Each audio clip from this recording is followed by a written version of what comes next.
Children, today we will write this new letter, and this new letter is letter P.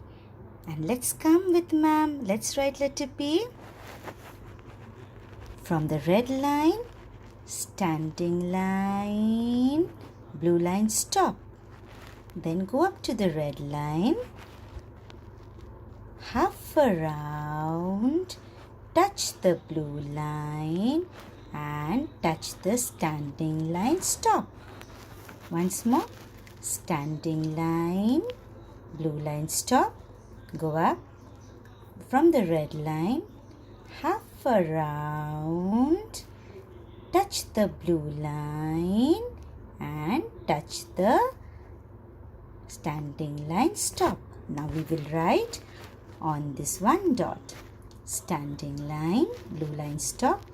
Red line, half around, touch the blue line and touch the standing line, stop.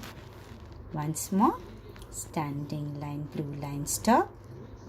From the red line, half around, touch the blue line, touch the standing line, stop.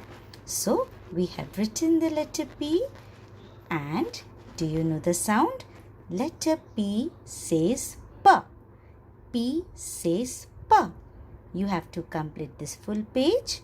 After this, you have to do a small craft on this page, or you can make a drawing.